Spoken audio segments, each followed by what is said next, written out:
A vegades les persones se'n sorprenen. Avui dia de pluja, mal temps, però la passió per la moto ens és més forta que les inclemències meteorològiques. Més de 50 motos fan cita a la programada concentració. Poc públic, pocs visitants, però això no s'excusa per a tots els participants. L'únic que no es fa és la ruta programada pels carrers de la ciutat. I ens preguntem, seguim? Sí, és clar, endavant. Refugiats sota els tendalls i balcons es procedeix a l'entrega de premis i sortejos per als motors assistents. S'ha de reconèixer que l'esforç del club ha valgut la pena i demostra que som molt forts. Enhorabona a tots. M'he de treure el barret per aquest esforç de tots els organitzadors i col·laboradors. La pròxima, si no plou, ho podem segur.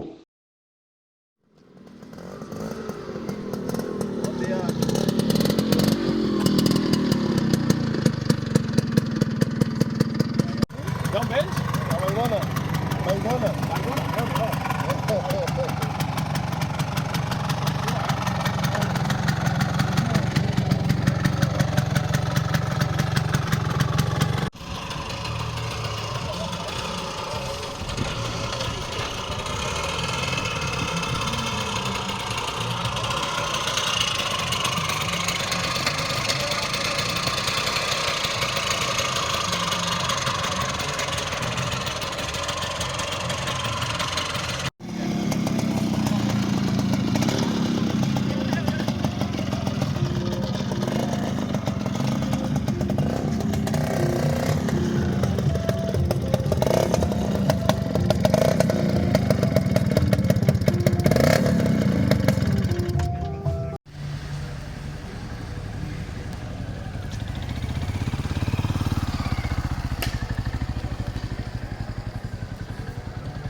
Bueno,